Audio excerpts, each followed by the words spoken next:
So my last video, I talked about my weight loss a little bit. And I got some questions in the comments about my diet and what it is that I'm doing. Is it high carb, low fat, low carb, high fat, whatever. I don't know all the names. So I don't know if there's a label for this diet. I've never been on a diet my entire life. I haven't tried all sorts of whatever and books and reading. I would just eat constantly and all the wrong things. And I would have some times where I would eat more healthy, I guess you could call it. Now I think, but more healthy. Um, but I was never like yo-yoing. I was always somewhere between 95 kilos on the lowest and 105 on the highest, kilograms that is. So yeah, no diets. I've never done that. I never believed in them, basically, because I would see all my friends, my girlfriends and whatever, going on diets, doing all these shakes, going to the gym, and then giving up. Or like 3 months in, and then they would have the weight that they wanted or the size that they wanted, and then they would start eating normal again. So and then gaining weight and more. So I was like, no, that's not for me. Then I'd rather be overweight and stable on some level. And I now know that my eating was healthy for the most part, but for a big part it was all cakes and cookies and chocolate and all those things that we all know is bad, but it's more than that. Like end of October 2015, I sort of had this epiphany, like I have to live more healthy. But what is that? What diet do I have to do? And I would get all these recommendations like Atkins and Paleo. I hope I pronounced right. Like high in protein, which is not all that good for your kidneys, especially in my situation, like I explained a little. You want to sort of not have most of your energy from protein. So I was sort of like thinking, what can I do? Can I be vegan? Can I be whatever? And you hear all these things, like, if you eat a lot of fruit, it's still sugar, and sugar is not good for you, and you have to stay away from fat, and because it's high cholesterol.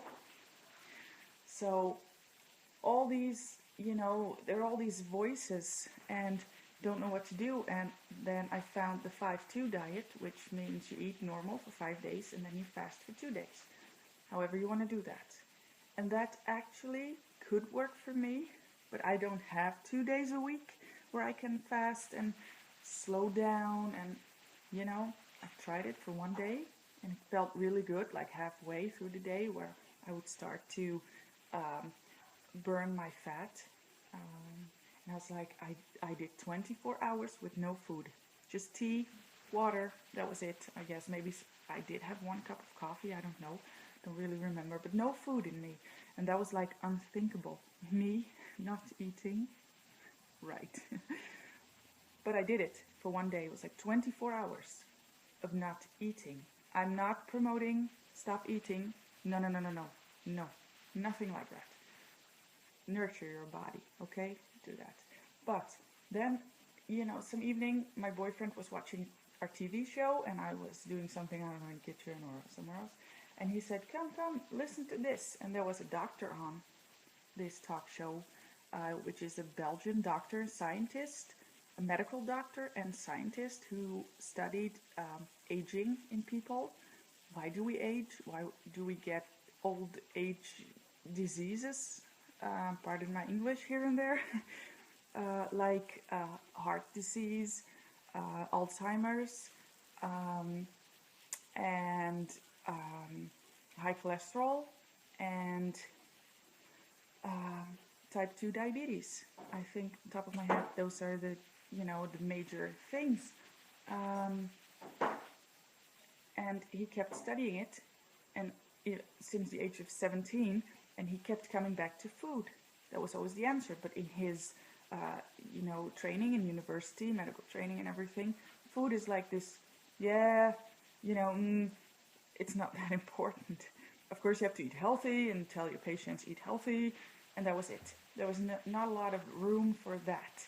So he was, you know, so then he started researching research and doing research, and he always came to the conclusion that food helps to age. What does it do on a cellular level in our body?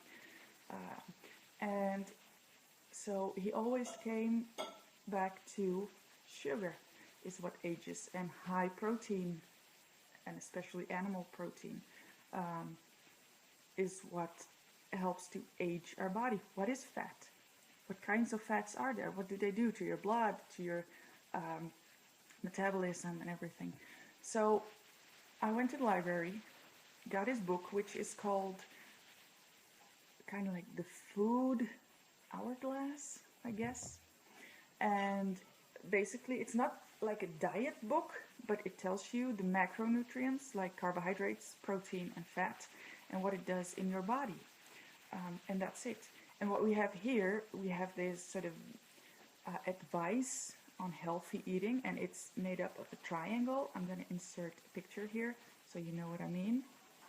And it gives you the advice of what your daily diet should look like.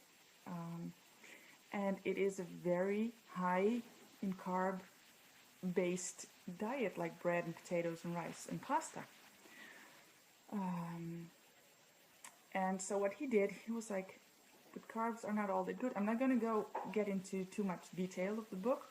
And he just sort of flipped the triangle on top, and he gave, you know, you can tell people, don't eat this and this and this and this. But then what do I have to eat? What is healthy? In what sort of portion? You know, so that's what he does. He takes the standard Western diet advice and he flipped it over with his advice based on all the research that he found and all the research that he did. And so I read that book, and I'm gonna, yeah, well, you know, and I'm gonna, you know, I can get into a whole lot of detail on what is protein and whatever. But I don't know, I'm not a doctor, I'm not a nutritionist or anything. I just read the book, I looked online, I found videos from Dr. Eric Burke, and I find them very informative. I found out I'm an estrogen dominant body type. So I have taken his advice on that. There are some things that I've tried that he advised I did not like increase your protein. If I do that, I'll get acne. Yeah, so I basically stopped eating sugar, and my acne cleared up beautifully. It's still there a little, and but you know, it's all sorts of things. My menstrual cycle is more calm. I don't have cramps because, you know, I followed his advice. And go check out his videos, Dr. Eric Burke. You don't have to agree with everything that he says. Neither do I. I did buy his book because I was very intrigued by the physiology that he explains and biology, whatever, in food and, you know, the way the body works. I find it very, very interesting.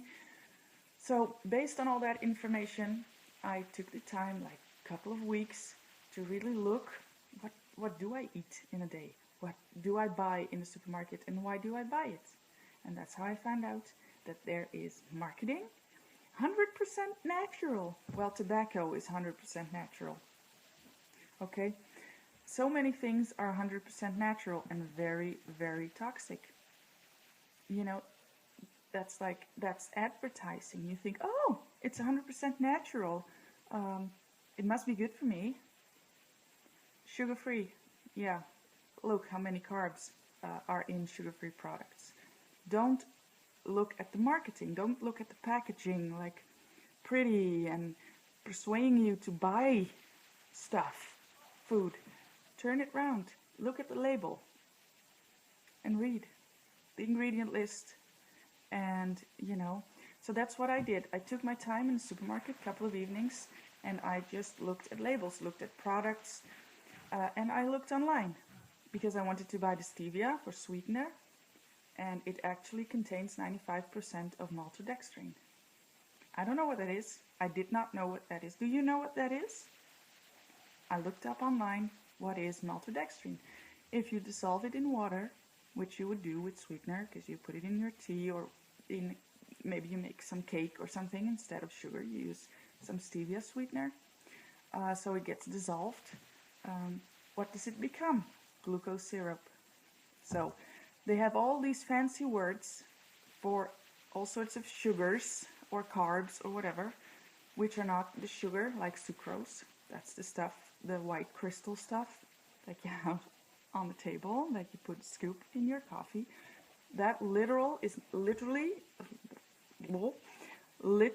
is not in the product, but there are so many other things that are also sugar that they put in that, and then still they can, market it as sugar-free, but it's not carb-free, so it still spikes insulin, and insulin blocks fat burning. That's it. So if you keep your insulin low, if you keep your insulin level steady, or maybe just a little bit like this, you will burn fat. So look at Dr. Eric Berg's videos. He'll explain very, very nicely. That's very good information on that. So that's what I started doing, and slowly changing my diet. Not like one day to the next, like boom. But I did from one day to the next stop eating bread, pastas, potatoes. And so I'm gonna show you now all the stuff that I used to eat, which is in the standard Western diet, I think, that I no longer eat, or at least 95% or 99%, like it was, my birthday, I did have a piece of birthday cake, but I guess it's maybe the first time since I started this diet that I had this big bomb of sugar, but it's my birthday. So I really enjoyed it, and now it's like back to normal. So, and I've had people asking, yeah, but when are you gonna, introduce the carbohydrates back into your diet? Never. I can almost say 100% sure I'm never gonna eat sugar again. I don't have any sort of fungal infection. What's it called in English? Yeast infection anywhere, ladies? None. Since I stopped eating sugar. My acne cleared up, my skin is much better, my mental health is better, my cholesterol has gone down. It was 4.7, it is now 3.8. Yeah, and that was doing the diet for maybe 3 months that I had my blood, checked. So that's very low because sugar raises your cholesterol. Yeah. So check out all the foods that I don't eat anymore, and then see what I do eat, and yeah, see what you think. But this is how I do it, and I'm loving it. I'm feeling healthy, and basically my diet would be something like clean eating, I guess. So check it out. So I'm gonna start on this side of my kitchen. Here is all the stuff that I don't eat anymore in my diet. I'm gonna start with the two main ingredients. One is sugar. Now this is organic, fair trade cane sugar. I do have it in the house because my boyfriend uses it with his tea. Maybe sometimes for guests who like sugar in their coffee or tea or whatever. So I have these. I never use sugar in anything anymore. So sugar official name of this is sucrose, which means that it's one molecule of glucose and one molecule of fructose combined. And it's especially the glucose that spikes insulin. Okay, and well, there you have it. The other thing is this. Yeah, it's in Dutch. Sorry. This is flour, your plain white flour made from wheat. It's what you make pancakes with. and everything else. And we love it, of course. In your intestines and then in your blood, it acts like sugar. No, it acts like glucose, okay? I'm trying to not mix words because, yeah, it's the glucose. So these are the two main things that I don't eat anymore. So that rules out any sort of cracker made from wheat. So made from this. This also means pancakes, cakes, cookies. Lovely cake. It was made by a friend of ours. I know it is delicious. I want to eat the whole thing, but I'm not going to because it's these two ingredients and it's going to spike insulin, and high insulin level will prevent fat burning and it will make you more insulin resistant, and which will give you on a little bit later age or younger more and more type 2 diabetes. Yeah. Okay, so you understand all this, right? Sugar, cake mix, sugar, any sort of sauce, sugar, any sort of alcohol, even, this mixture, it has alcohol, it is sugar. Beer, it's sugar. Some sort of juice. Now this is not made from concentrate, which is even worse. So this is the cloudy apple juice, but still 1 glass. You need like 3 or something apples, I don't know. Or maybe even, 4 or something. It has no fiber, it's nothing. So, maybe I'll have a glass of this, but then it'll be half a glass. And then maybe, but no, rather no. What else? Let me see. These kind of anything produced, I'm not eating anymore. This contains starch, wheat. It's meat, which is processed, and it's been. I used to love these. I would eat these every weekend. We would make them, eat them with ketchup or the curry sauce, mayonnaise, yum yum. But now that I know what's in it and what it does in your body, no thank you. Any sort of spaghetti sauce, nope. If you read the ingredients, it is all glucose syrup and starches. Same with these sort of soups that we have, that everybody has. It's all, read the labels, okay? Read the labels. You know the ones I mean. Let me see these labels. Okay? Don't confuse marketing with information. This is information, okay? This is what you want to look for. Whatever says how many calories, how many salts and everything, I'm going to show you. You see this? Per portion, okay? It contains 18 grams of carbohydrates. Yeah, I'm not, and it's 100. No, I don't know. You have to look, be careful. This 100 milliliters. So, yeah. Portion. This is information, okay? Whatever is on here, on a packaging, it's marketing. Fruits. Has anything to do with fruits? Nope. It's all sugar. This is like jelly, jam, marmalade. I'm gonna try and see. Yeah, it's right here. How much sugar is in here? Let me see. 60% carbs. No, thank you. I rather have strawberries. Yeah. So I don't eat this. This is date syrup. Okay. This is really strongly concentrated date. So I rather have a date. Honey, anything having anything to do with honey, no thank you. It's either processed sugar or it is, the stuff that the bees make. But basically all the bees are fed sugar water. Wintertime or when they cannot find enough food from the flowers. So all this I don't eat. Now we have these lovely onion rings to put in soup, and they're crispy. It's all flour, salt and sugar. Has nothing to do with onions, okay? So you know what I mean. What I don't eat, even though I love it, is spaghetti, any pasta, even whole wheat or anything. What I don't eat is rice. Any rice, I don't care. This is the best rice ever, and I don't eat it. Another thing I don't eat is, well, bread, of course. I don't eat anymore. Anything processed, anything. Potatoes. Yeah.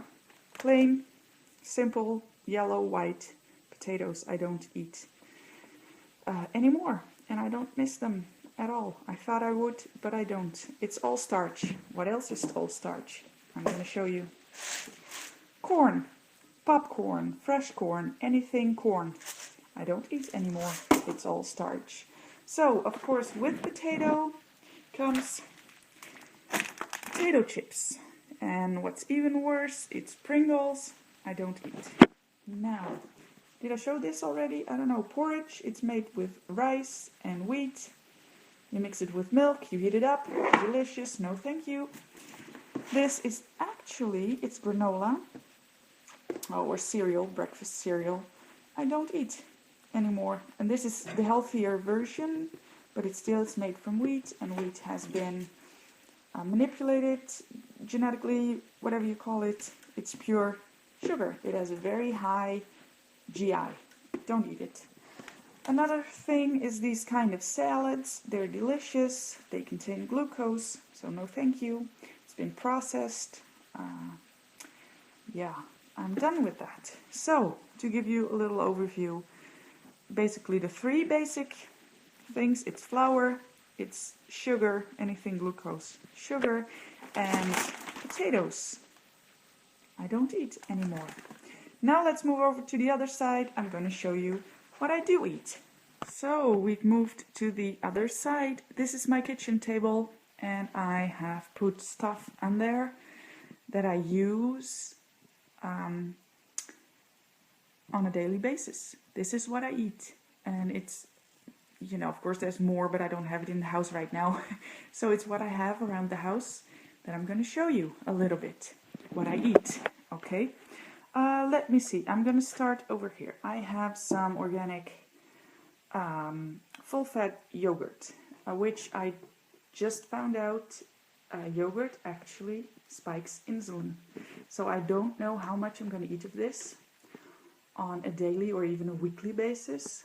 I think I'm gonna take that out.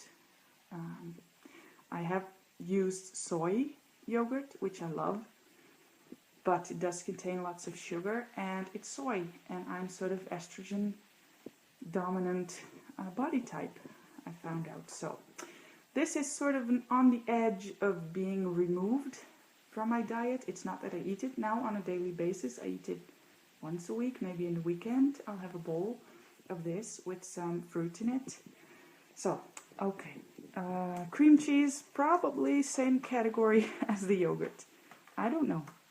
But I like this a lot. As a snack, some dried sun seeds. You know, as a snack. I eat eggs, mostly for breakfast. Usually 2. And I do that like 2 times a week, maybe 3. Also, I add into my diet raw unsalted nuts, all sorts. I don't care, just not peanuts, because I have a little bit of asthma, and it, you know, makes the asthma worse. Let me see. This is also in the category of nuts. It is flour made from almonds, which is delicious to make bread or cake with. I love it. It's very expensive. Oil. Now I have, what is this, linseed oil. I use any kind of oil. I try to stay away from sunflower oil. If I make oatmeal porridge, like this, with some plant-based milk, because I don't like cow milk or any kind of animal milk. Almond milk. With this I make porridge. I always put in a little scoop of oil, or if I don't use the oil, let me see where it is. I will use this butter. I try and get the organic, grass-fed cow's butter, you know what I mean, stuff. So yeah, I use butter, or I use the fat from the coconut. It's the coconut cream. It's delicious and very, very fat. So yeah. Let me see. Instead of bread, I eat these rye crackers, but no more than once a week. And then no more than one. Because what I miss in this diet of not eating cookies, I miss the crunch. What we have here in the Netherlands, I am Dutch, and we have in the Netherlands rye bread, and it's unique. It's made from whole rye grains, and it's been pressed into these slices. Now this one broke in half, it's the last one I have. I need to get a new pack, but it's been steamed. So there's no yeast in this or anything, no sugar added, no nothing added, just rye. And I love it, I love it. I eat beans. Now I could get all the beans from my pantry, but I just took this one. Beans, lentils, but I'm not really crazy about beans in general. But my boyfriend likes to use these in dishes, so then it's fine. Let me move over here. What do we have? Chocolate, yes. These are cacao nibs, yeah, which basically is ground up cacao beans, which means there's nothing added to it. It's just a cacao bean ground up to these little nibs. It contains all the fat and all the good stuff from cacao. Then I have this cacao, which is the powder, which means, as far as I know, that the fat has been taken out. So it's basically just pure cacao powder. Of course, I eat 70 or 80% pure chocolate, but not too often, a couple times a week, with a cup of tea or something, and then just one little thin. Always buy Fairtrade. Wherever I can, I buy Fairtrade. Okay? Okay. As flour, I use buckwheat. It's a little bit more, it's just better, but also like in moderation. All this carb, in moderation. That's what I do. As taste makers, I have ground ginger, I have cinnamon, I eat cheese, I'm Dutch, I'm sorry, I'm not vegan or anything. Chickpeas, and of course, lovely chickpeas, hummus, but always read the label. Now this one's from the supermarket and it contains no sugar, no glucose, no nothing like that. So, and it's really, really, really delicious. But also, I can make it myself with this and tahini. Love it. Smoked salmon I use. You need once a week at least for your iodine, okay? And if you don't eat this, if you're vegan or anything, use the iodine capsules. Please, please do that. Now, as sweet, I use this lemonade. Now be careful because it says sugar-free, yeah? No added sugar, which is very nice. But everything so far, pretty much every product I picked up from the supermarket and it said sugar-free, and you look in the back and it says carbs 95 grams per 100 gram, which is 95% or even 99%. What? So this one contains per glass, when you put a little squeeze in a glass of water, it contains, the whole glass will contain half a gram of carbohydrates, which is fine. You know, every now and then if I feel like having something sweet to drink instead of soda. I do drink every now and then a cola, zero or Cola Light or anything,